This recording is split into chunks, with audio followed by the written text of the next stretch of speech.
जय माता दी दोस्तों, कैसे हैं आप सब। दोस्तों बात कर रहे हैं 15 और 16 मई की कि ये 2 दिन मकर राशि वालों के लिए कैसे रहने वाले हैं। इन 2 दिनों में मकर राशि वालों को क्या खुशखबरी सुनने को मिल सकती है, किन बातों में इन्हें सावधानी रखनी चाहिए।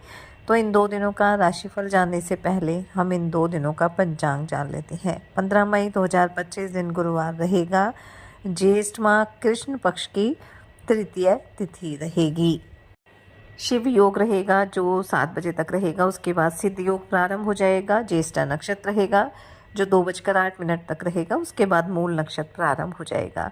चंद्रमा 2:08 तक वृश्चिक राशि में, फिर धनु राशि में आ जाएंगे। अभिजीत मुहूर्त का समय रहेगा 11:50 से 12:44 तक। राहु काल का समय रहेगा 1:59 से 3:41 तक। अब बात करते हैं 16 मई की। 16 मई 2025 दिन शुक्रवार रहेगा। ज्येष्ठ माह कृष्ण पक्ष की चतुर्थी तिथि रहेगी। सिद्ध योग रहेगा जो 7:13 तक रहेगा। उसके बाद साध्य योग प्रारंभ हो जाएगा। मूल नक्षत्र रहेगा जो 4:08 तक रहेगा। उसके बाद पूर्वाषाढ़ नक्षत्र प्रारंभ हो जाएगा। चंद्रमा धनु राशि में। अभिजीत मुहूर्त का समय रहेगा 11:50 से 12:44 तक। राहु काल का समय रहेगा 10:15 से 11:50 तक। हिंदू पंचांग का तीसरा माह ज्येष्ठ माह होता है और इस माह में जल का दान करना बेहद ही फलदायी माना जाता है। इस माह में जल की पूजा भी की जाती है और इससे जुड़े 2 त्योहार जो गंगा दशहरा और निर्जला एकादशी भी इसी माह में आते हैं। जिस माह में कुछ चीज़ों का दान करना भी विशेष रूप से फलदायी माना जाता है। धार्मिक ग्रंथों के अनुसार इस माह में तिल का दान करना बेहद शुभ माना जाता है। इससे भगवान विष्णु प्रसन्न होते हैं और उनकी कृपा दृष्टि बनी रहती है। जैसा कि आप सब जानते ही हैं कि इस माह में भगवान श्री राम से हनुमान जी मिले थे। ऐसे में ये माह हनुमान जी को बेहद प्रिय है और इसी वजह से ज्येष्ठ माह में बड़ा मंगल भी मनाया जाता है। और अगर हम नियमित रूप से भगवान श्री राम के साथ साथ हनुमान जी की पूजा अर्चना भी करते हैं तो हमें इससे शुभ फल की प्राप्ति होती है। ये माह केवल पूजा पाठ तक ही सीमित नहीं है बल्कि सामाजिक सेवा का भी प्रतीक माना जाता है।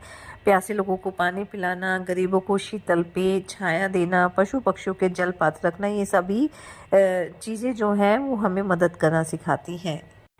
इस माह में सूर्यदेव की पूजा अर्चना करना भी बेहद लाभकारी माना जाता है और सूर्यदेव की पूजा अर्चना करने से स्वास्थ्य और ऊर्जा की प्राप्ति होती है। और वैसे भी इस बार तो जो ज्येष्ठ माह की शुरुआत है बेहद शुभ संयोग में हुई है क्योंकि इस दिन पहला मंगलवार भी है जो बड़ा मंगल है। वरयान योग और विशाखा नक्षत्र का संयोग भी इस दिन बना है।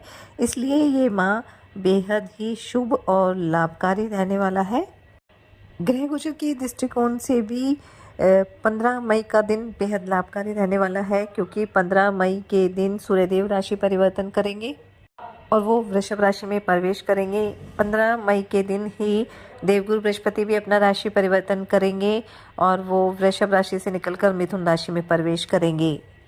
और ये दोनों ही परिवर्तन मकर राशि वालों के लिए लाभकारी रहेंगे। इसलिए ये जो समय है आपके लिए बेहद शुभ रहने वाला है। इस समय का फ़ायदा उठाएं और दान और उपाय अवश्य करें ताकि सभी ग्रहों का जो प्रभाव है आपके लिए पॉजिटिव बना रहे।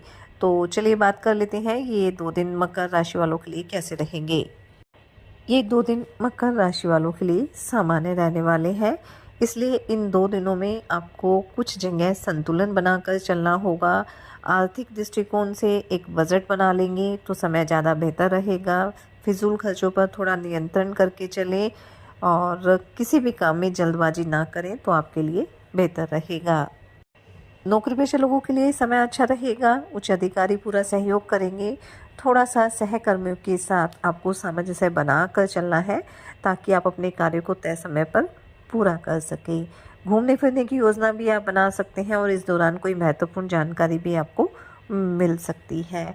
आय प्राप्ति के भी नए सोर्सेज आपको मिलेंगे और इससे अच्छी खासी लाभ की प्राप्ति होगी। बस कोई भी इन्वेस्टमेंट आपको करना है तो वो सूझबूझ के साथ करना है ताकि किसी तरह का नुकसान आपको ना उठाना पड़े। घर परिवार में किसी मांगलिक कार्यक्रम का आयोजन हो सकता है। घर परिवार की तरफ से आपको कोई खुशखबरी भी सुनने को मिल सकती है। इन 2 दिनों में आपको इस बात का भी ध्यान रखना है कि किसी भी विपरीत परिस्थिति में धैर्य बनाए रखना है। किसी भी बात को लेकर या बेवजह किसी भी बात को लेकर क्रोध करने से आपको बचना है। इन 2 दिनों में कुछ नए लोगों से भी आपकी मुलाकात होगी और जो भविष्य में आपके लिए काफ़ी फ़ायदेमंद भी साबित होंगे।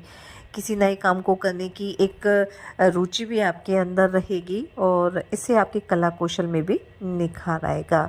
दाम्पत्य जीवन आपका सुखद रहेगा।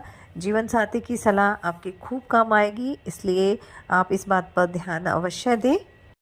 रचनात्मक कार्यों से भी आप जुड़े रहेंगे और इससे आपके व्यक्तित्व में भी निखार आएगा। कुछ नए लोगों से आपकी बातचीत भी होगी। आप अपनी जीवन शैली को बेहतर बनाने के लिए काफ़ी प्रयासरत भी करें रहेंगे। विद्यार्थियों के लिए 2 दिन अच्छे रहेंगे। पढ़ाई लिखाई पर ध्यान देंगे, बस थोड़ा सा आपको अपनी संगति पर ध्यान देना है। भाई बहनों से आपको सहयोग मिलने वाला है। थोड़ा सा सामंजस्य आपको भी बनाकर चलना है और कुछ अगर घरेलू मामले ऐसे हैं तो आपको उन्हें घर में ही सुलझाना है। बड़े बुजुर्गों की सलाह लेनी है तो आपके लिए बेहतर रहेगा, क्योंकि अपनी घरेलू बातों को, आपकी जो पर्सनल जानकारी है उसे आप घर से बाहर ना लेकर जाए तो ज़्यादा अच्छा रहेगा। इन 2 दिनों में आप किसी नई प्रॉपर्टी की खरीदारी भी कर सकते हैं जो आपके लिए अच्छी रहेगी। बस जो भी ज़रूरी कागजी कार्रवाई है वो आपको ध्यानपूर्वक करनी है। पैतृक संपत्ति से भी लाभ की प्राप्ति होगी, लेकिन फिलहाल इन 2 दिनों में पैतृक संपत्ति को लेकर किसी तरह की बातचीत ना करें तो ज़्यादा बेहतर रहेगा। धर्म कर्म में काफ़ी रुचि रहेगी। धार्मिक कार्यों में आप बढ़ चढ़कर हिस्सा भी लेने वाले हैं। वहीं इन 2 दिनों में संतान पक्ष की ओर से कोई खुशखबरी सुनने को मिल सकती है। अगर आपकी संतान ने किसी प्रतियोगिता में भाग लिया था तो उसमें उसे सफलता मिलने की प्रबल संभावना रहेगी। सरकारी योजनाओं का भी लाभ आपको मिलने वाला है। अगर शेयर मार्केट में इन्वेस्टमेंट करने की सोच रहे हैं तो लाभ की प्राप्ति होगी। बस जल्दबाजी में आपको निर्णय नहीं लेना है। स्वास्थ्य की अगर बात करें तो स्वास्थ्य आपका सामान्य रहने वाला है। कोई बड़ी समस्या नहीं है, लेकिन फिर भी खान पान का ध्यान रखिए। योग ध्यान मेडिटेशन करते रहिए ताकि आपको किसी तरह की समस्या ना हो। तो कुल मिलाकर हम कह सकते हैं कि ये जो 2 दिन है वो मकर राशि वालों के लिए मिले जुले रहेंगे। विदेश से संबंधित कोई खुशखबरी आपको सुनने को मिल सकती है। विदेश में करियर कारोबार के लिए प्रयासरत है तो आपकी इच्छा जल्दी ही पूरी हो सकती है, इसलिए समय का फ़ायदा उठाएं, मेहनत करें, अपने प्रयास जारी रखें। साथ ही सच्चे मन से आप ईश्वर आराधना करें, हनुमान जी और शनिदेव की आराधना करें, हनुमान चालीसा का पाठ जरूर करें, सूर्यदेव को नियमित तांबे के लोटे से जल दें और ज्येष्ठ माह चल रहा है तो आप पशु पक्षियों के लिए पानी की व्यवस्था करें। इससे आपको लाभ की प्राप्ति होगी। ये 2 दिन आपके लिए मंगलकारी रहे, शुभता भरे रहे। इसी मंगल कामना के साथ जय माता दी।